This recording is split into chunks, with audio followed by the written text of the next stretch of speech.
Welcome to Above the Mark, where we take you from the soil to the office and everywhere in between. We're your hosts, Jack and Troy, bringing you real conversations on farm leadership, rural life, and the big issues shaping modern agriculture. Whether you're knee-deep in the field or just ag curious, there's something here for you. So let's dig in and aim a little higher.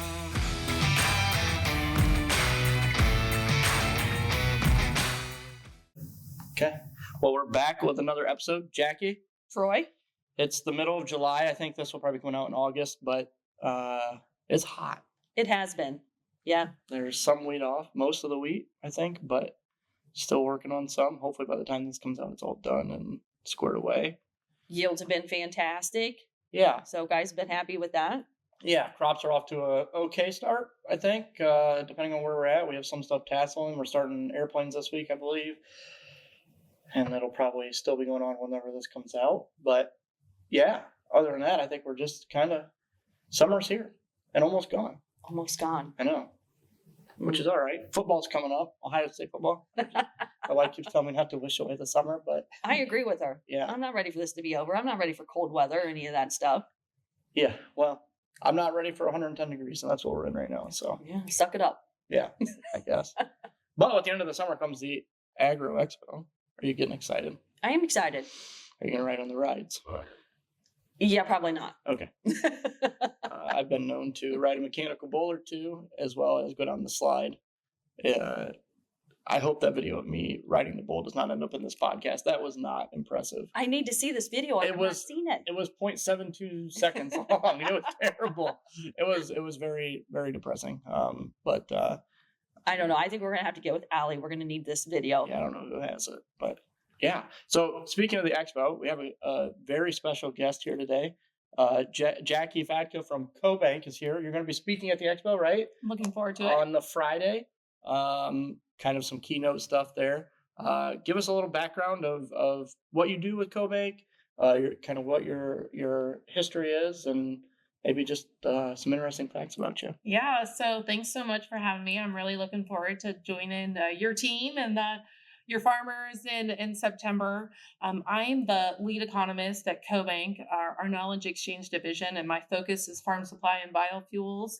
And so spend a lot of my time tracking trends and watching what's going on in the industry, what we should be tracking from a demand perspective when it comes to biofuels and so forth, but also have a long history of tracking trade and policy.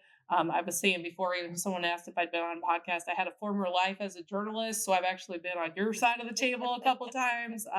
But through that, I love to ask questions and asking those questions that help guide our discussion. And so I'm using the 20 years that I had prior as a journalist to really lean into where I am as an economist and analyst to help work with our customers. You guys are a great customer of CoBank's and being able to educate your teams as well as your farmers about what I see coming, where I see some opportunities, maybe some headwinds and tailwinds. We have a lot of things that are structurally changing in agriculture right now, some important things to watch.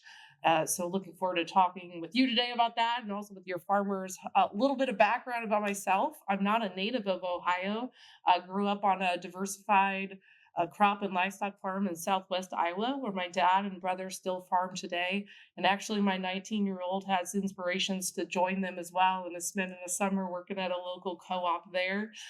He's got one more year of ag business school to finish up before it's a full-time return to the farm. But that's really special for me. He would technically be a 6th generation farmer. Oh, wow. That's fantastic. I have always been in the ag circles. Went to Iowa State, so I'm not an Ohio State fan. I won't tell you what I call the Buckeyes in our house. I'm a bit of a Big 12 girl, but that's all right.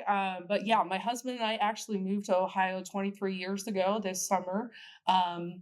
And have been here ever since. We live in Fredericktown, Ohio, which I like to say for all those FFAers, that's the birthplace of the FFA jacket, which is a little shout out that I always like to give to FFA.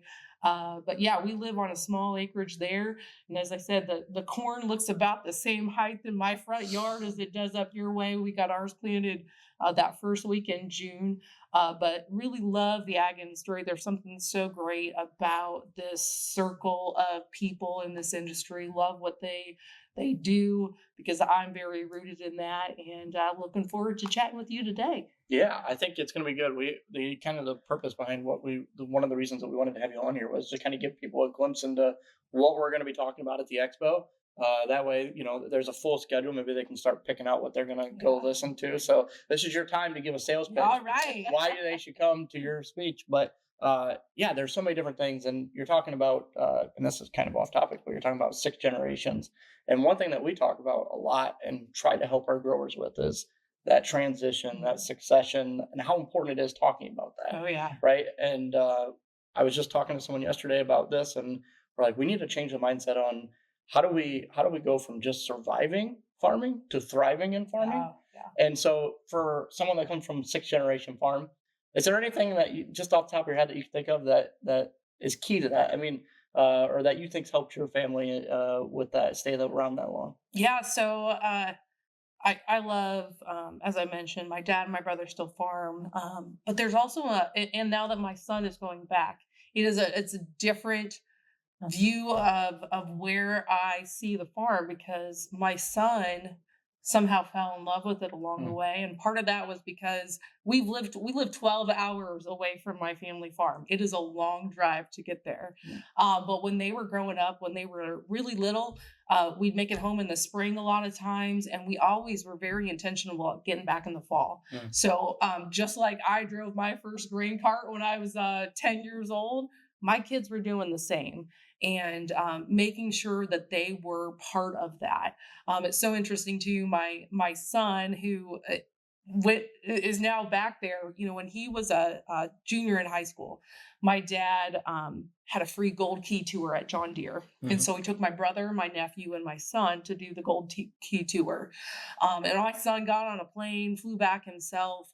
And it was so funny because when he got in that car and I picked him up, he said, "Mom," it was a little pause. He goes, "Mom, if I move to Iowa, will you come visit me?" He had been instantly, he fell in love. It solidified that that's what he wanted to do. So that the year between his junior and senior year, I said, "Okay, you're going to go back to the farm and you're going to work for a month. You're going to see if this is really something." So being able to be integrated into it, part of it, right? And he worked sun up and sun down, lived in my brother's, and and today he's still working a full-time job at a co-op, but also helping around at the farm. And we've encouraged him to get an ag business degree. So a few things there. We have to have diversification, right? So when I've worked through with my brother, I said, what skills do you want him to have? So when he comes back to the operation, he's adding value to what you've already done. So my dad established a lot as his generation, right? But he lived through the 80s, which those farmers who lived through the 80s, that was for some hard times. I grew up, I was born in 81. So I know what it was like during those 80s.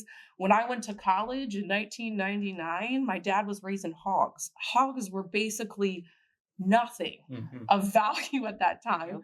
But, throughout that, he's always looked for ways to diversify his farming operation. And as my brother came back, same thing. He was selling seed, so he had a diversification. Now he's doing custom work. There's some, and now that my nephew and my son are both coming back, the question continues to be back to how can we thrive? What value do you bring back to the farm? And what can you bring in your skill set to add value to the farm? And that's been a really important focus, but also something that me, who's been in the industry tracking things, I'm always kind of poking at my dad and brother. What are you doing? How are you transferring not just the operation, but the institutional knowledge of what you've learned all those years? My dad lived through the 80s. My brother hasn't. And so how do you, from a farming in charge standpoint, right? So how do you take those lessons learned and pass those on to the different generations? Because it's not just the farm that you have to pass on.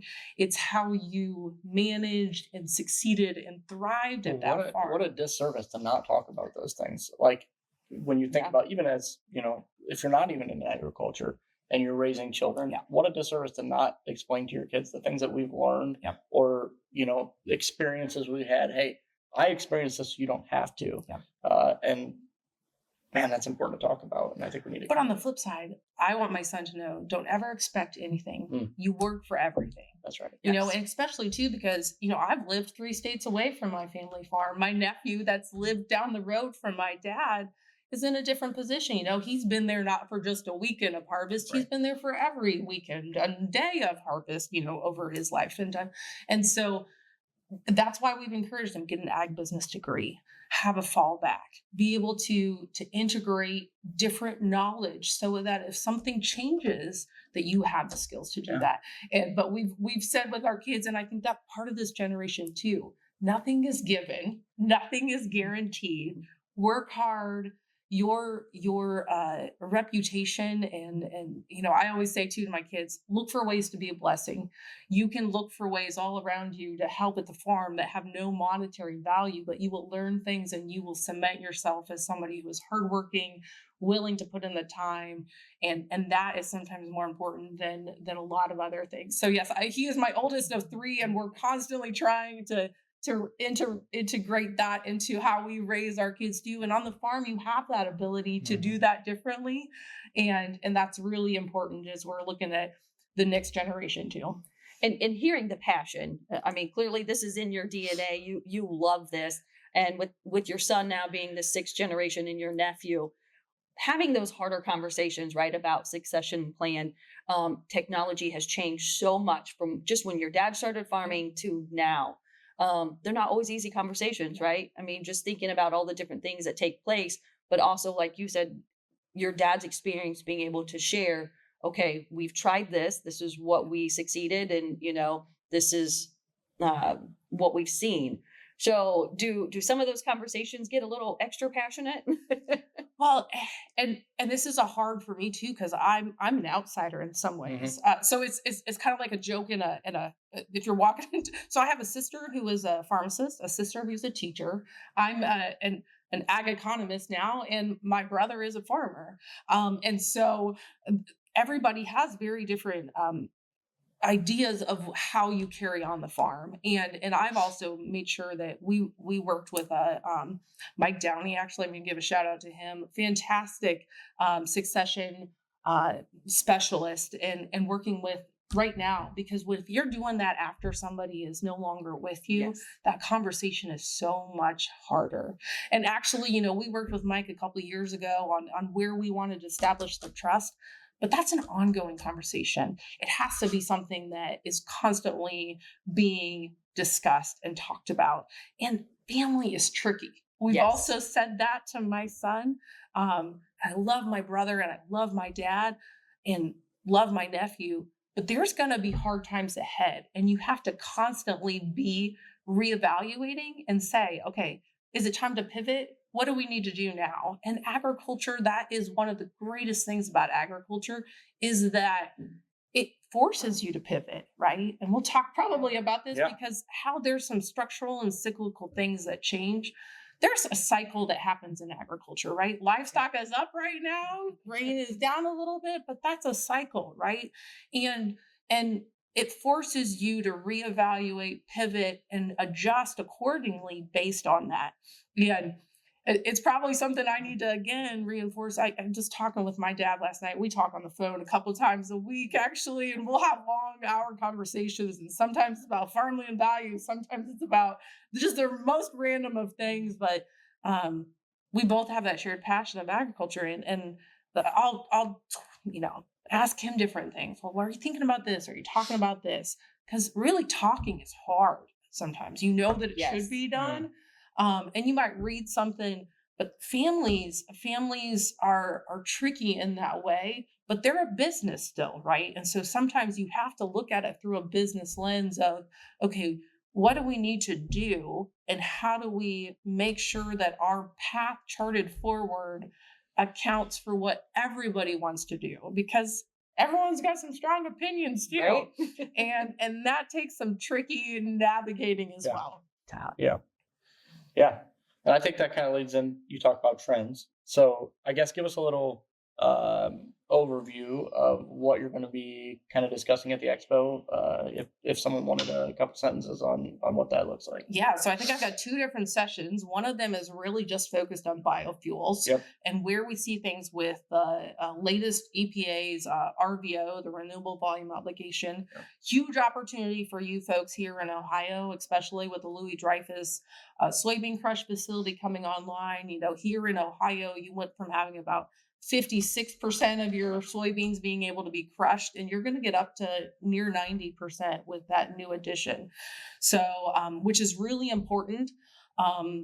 We've seen a great shift in the RVO, but there's some significant headwinds that we see of whether we can actually meet that RVO. It's very ag friendly, but we still have a really tall hill to climb. So we're going to talk through some of that. Now, the other session is more just the generic. Where do we see those big trends? And I've kind of pulled them out into kind of 5 buckets. One of them is tighter margins. Farmers are definitely working in tighter margins, which creates some opportunities and challenges. That creates some challenges from your standpoint of how you work with farmers to reduce their inputs, but capitalize on yields, right? But it also creates some, just the working capital needs have been adjusted, and that's a little shaky as we head into the next couple of years if we continue to see lower commodity prices alongside of these tighter margins. Another bucket is government assistance. How we've seen really a shift towards ad hoc assistance. How do farmers plan for that? How do they adjust their buying patterns because of that? As I mentioned, I've been a 20-year veteran of as an ag journalist. I did a lot of ag policy coverage. I've now seen 5 different farm bills. So how that ad hoc assistance, we used to hang our hat on all we need is crop insurance. We don't want to have to go to Congress every year asking for more money. Now we've had several years in a row where we keep asking for more money. Does that continue? What does that mean to the industry? So we'll talk some about that. Another big thing, we've had a lot of shifts in trade. Who's buying our product, what they're buying, and the flow of trade. So 2 big parts within that. China has been our huge saving grace for the last 20 years. Everybody wanted China. China wanted our stuff. They're making significant shifts away from wanting our products. So what does that mean? How do we need to adjust our marketing around the world and our exports, or building up our own domestic capabilities to use more of our product? Because we really were in our system was really China. So Yes. we've got to adjust to the fact that China's not going to be there. The other big part on the trade picture is USMCA. Here we're sitting here a couple of weeks ago. We thought July 1st that everybody would say, yes, we want to continue. But Trump said, you know what? We're not ready to renew this for 16 years, which just adds in another level of ongoing uncertainty. And with Mexico and Canada, Mexico specifically, Mexico is a very important buyer of our grains and soybean meal, their livestock. There is a lot that really hinges on that zero tariff environment and how we're exporting to Mexico. So that's the third bucket. Fourth bucket is just our competitiveness. And this kind of ties back into those tight margins. But, how are we competing with others around the world? How do we stack up with what we're using for our inputs, our transportation system? There's a lot that feeds into our competitiveness. And so how do we improve our competitiveness and what we need to make sure we're doing both at the farmer level and the political support level to help encourage that competitiveness. And then the last one is biofuels, because I really do think that is ongoing, very important demand. But back to my secondary focus on the RVO. 26 and 27, we've got our levels at what we're going to do for biofuels. But they're going to announce that 2028 and beyond here within the next 6 to 12 months. What we do now, we'll see if we will continue on an upward trajectory like the RFS has always been. And if we can't prove that we can do it now, I guarantee 2028 and 29 will either be down or steady. So that's a really important. However, there's also some other world biofuel demand opportunities that may be outside of the RFS, and that comes with, what we see maybe with maritime use of biofuels. Sustainable aviation fuel is part of that discussion too, but I think for those that have been around for a long time, cellulosic ethanol was always 5 to 7 years out. I think we're starting to see a little bit with the SAF of, well, we're just, this is a huge opportunity, but again, we've got to have the right momentum, the right incentives to really get that to take off as well. That it's so much happening at once, right? And so, not to steal your thunder from when you're here for Expo, but if you're thinking about where our farmers take this information that you have today, how do they help take that information and apply it to their farm plan? Yep. Yeah. Well, I think we'll just start with margin compression, right? As you look at this growing season, we came in for, folks are probably looking at some fertilizer prices right now for 2027, right? Yep. But some of that is actually probably going to be falling into that September timeframe, that summer where they might be pulling the trigger on some fertilizer prices. We have seen a little bit of dip. But with the Strait of Hormuz, all the issues that are going on there, there's still a lot of uncertainty. The fact that we thought we had a ceasefire and now that is no longer in place. Even President Trump has, gone to Congress and asked for that clock is starting again. I think that means we've got uncertainty for sure going into 2027. I think the tail on fertilizer actually is going to be into 2028. We've got this is not going away soon. Right. We've also seen some mining of the soils already, right? We had some issues with phosphate even before the Strait of Hormuz. We know that there's been some issues. So we've seen some reductions in phosphorus applications. That the NPK, you can't really give up on the nitrogen, but the P and K, we've seen a little bit, but how much longer? So from a producer standpoint and from your standpoint, as you're trying to encourage them to make those right decisions, education is important. So knowing that this is not going to go away soon, when you see that price, pull the trigger, buy when you need to, right? Same thing on the other side of it. Knowing your marketing plan, I say all the time to producers, the more you know, like cost of production, the better suited you are to execute on your marketing plan and not just get caught by whatever high and low happens. Amen. Could you repeat that? And I say it, know your cost of production, establish your marketing plan. Don't try to chase after highs and lows, sell marginal along the way. Sell 10% here, 20% here. Those producers and really cost control is the greatest influence of profitability. It's not making huge sales at $6 corn, which I am not projecting $6 corn, let that be known. But, there are some opportunities. And I think, with the soybean, your basis is definitely going to be improved with all this new demand. We've been surprised by how much meal we've been able to get out of the U.S. too. Ohio is well positioned for that as well. So executing on that marketing plan is really important. And adding to that, in our territory where we are, we tell everyone on a daily basis, we are so extremely blessed because we are an end user market. We have feed, ethanol, bean processors every 10 to 30 miles. Yep. And then with the new addition of Louis Dreyfus, that adds even more competition. But reminding our producers how important it is not to just stay focused on basis, but to look ahead at the futures. And like you were saying, think about your cost of production and making sure you're selling in increments when it makes sense. Yep. So, and USDA just had some later their cost of production. They just updated theirs, and 2026 and 2027 are both higher in most everything. Right? We might see some. The only things that might be down are fuel, fertilizer, and interest rates. all of those are actually not guaranteed. So the fertilizer thing would surprise me. I mean, with everything that's going on and starting to ramp up. Ramp up. So I think, they already had updated those fertilizer prices a little bit. And I'm talking a $6 reduction. Okay, yeah. So I'm talking like minimal amount of relief on fertilizer, more steady than anything. But I actually could see all three of those that were projected down, because we could see an interest rate increase yet this year.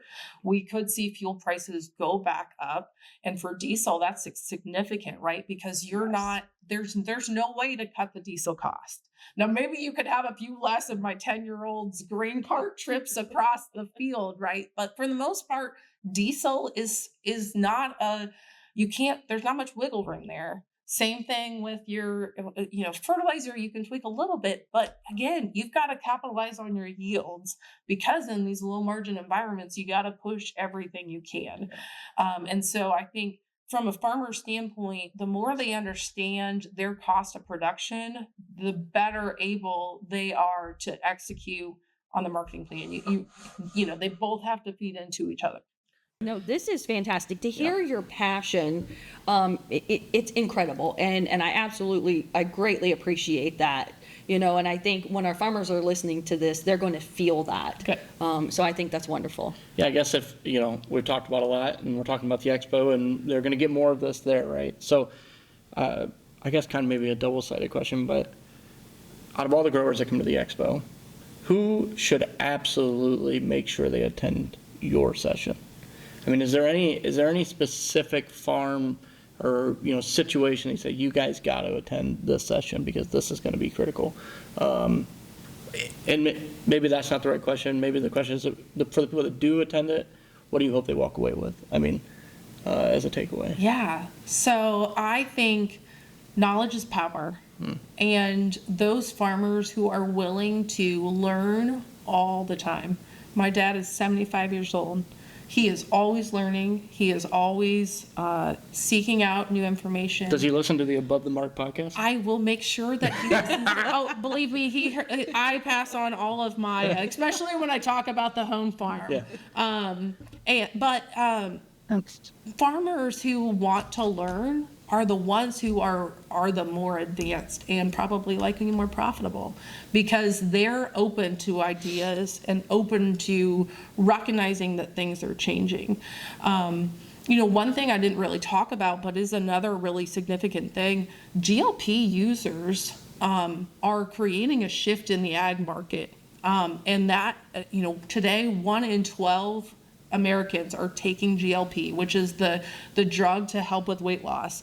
But it's creating a shift towards protein, which is different demand for producers, right? Because, and that's from the dairy side, from the protein side, but then it's reducing some of our wheat use for bakery stuff. Here in your wheat that's used here, a lot of that is used in bakery items. So there's a shift that's occurring, and this is not just a here and now gonna fade away like maybe some of the other diet trends. This has staying power. So again, some of the things of just, and the fact that China's not gonna be our longtime savior anymore, their demographics are decreasing. So the farmers, I think, who are willing to learn more, and maybe that means, okay, well, maybe I should be looking elsewhere in my rotation plan. Maybe I don't need as much wheat here, but maybe that wheat does really add to my soil cover that's needed to help with our lovely soils here in Ohio that are much different than my black soils in Iowa. You guys have some good soil up in this area. In my front yard, it's all clay. But farmers who are willing to look outside of their backyard to learn more, to just understand the trends, I think those are the ones. But my goal too is, no matter who is in the audience, that you would pick one data point, that you would take one thing away that would be a light bulb that would light up and be like, that's different than what I've ever heard. And maybe I'm teasing out some of those now, but really being able to, the joy of what I do now as an economist at CoBank is taking all that information and trying to condense it into tangible consumable information that actually can be remembered and acted upon. And so that's my goal with all the farmers. And I actually, because I have a dad who's a farmer, I love being in a room of farmers. It actually makes me more passionate because I love to hear their stories and hear what they're thinking and where they're challenged, and using that to redefine what I'm trying to educate and communicate about as well. We should ask everybody at the beginning how many of them listen to the podcast. Yes, There we go. We'll have to make sure. Yeah. It might be depressing, the answer. Might not want to know. But not want to know. I'm be one guy in the back. No, I think that's awesome, and I think it's a lot to swallow. And guys, I think sometimes it's hard to comprehend. Like, well, I just don't understand that, or I can't know all that. And what you're saying is, as long as you take one data point and kind of run with that and understand that, and maybe learn another one, and